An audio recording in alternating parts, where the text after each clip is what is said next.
Okay, so we were discussing that why it should have chloroplast in upper palisade, because so that it can absorb much and more light for the process of photosynthesis.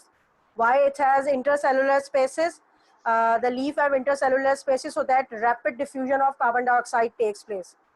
फिर इसके अलावा stomata present in the epidermal layers. Why it has stomata present in the epidermal layer, so that it can open in sunlight and it allow carbon dioxide to diffuse and oxygen to diffuse out of the cell.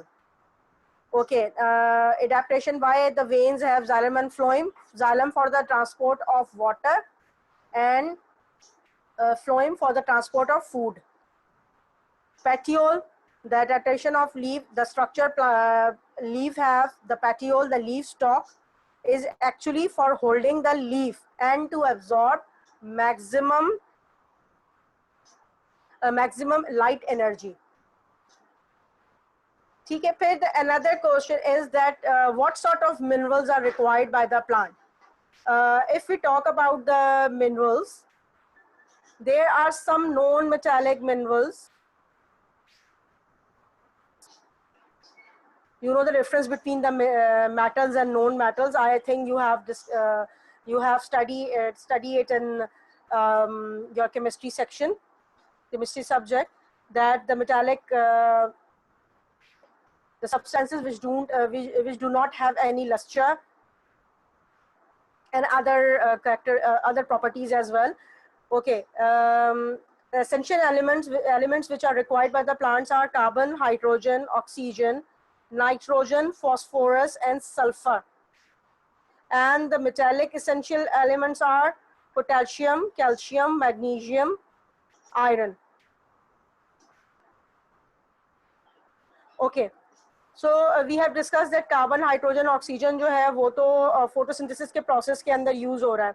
इसके अलावा iron deficiency, iron और calcium, potassium, ये मुख्तलिफ ये जो minerals हैं ये भी जो है प्लांट्स के अंदर इन सब मिनरल्स की ज़रूरत होती है. अच्छा, लेकिन इसमें सबसे इम्पोर्टेंट है मैग्नीशियम.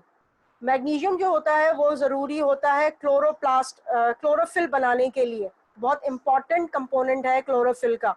अगर मैग्नीशियम डेफिशिएंसी हो जाए प्लांट को तो क्या होता है कि प्लांट के अंदर क्लोरोफिल कम होना शुरू हो जाता है. प्लांट के जो लीफ हैं वो येलो अपेयर होना शुरू हो जाते हैं और finally because they can not produce food, they cannot take part, they do not take active part in photosynthesis, they start to wither off. ठीक है. और पहचान कैसे होती है कि इसके अंदर मैग्नीशियम की कमी हो रही है प्लांट के अंदर? वो ऐसे कि इसके पत्ते येलो नजर आना शुरू हो जाते हैं, पैचेस पड़ना शुरू हो जाते हैं और क्लोरोफिल एब्सेंट दिखने लगता है, यानी कि ग्रीन कलर मिसिंग होना शुरू हो जाता है. फिर nitrogen is also very important. क्यों? क्योंकि ये ज़रूरी होता है उसकी ग्रोथ के लिए. अगर हमें कैसे पता चलेगा कि इस प्लांट को नाइट्रोजन नहीं मिल रहा? उस प्लांट की जो हाइट होगी वो आपको स्मॉल दिखेगी, डार्क प्लांट दिखेगा आपको. उसके जो है पत्ते अच्छे से ग्रो नहीं हो रहे होंगे, छोटे छोटे पत्ते होंगे या लेस लीफ होंगे उसकी बॉडी पे. ठीक है. और वीक और पेल दिखाई देगा आपको, जैसे मुरझाया हुआ. ठीक है. इससे पता चलेगा कि उसके अंदर नाइट्रोजन नहीं है. अच्छा, अब कौन सा मिनरल, उसकी क्या इम्पोर्टेंस है प्लांट के लिए?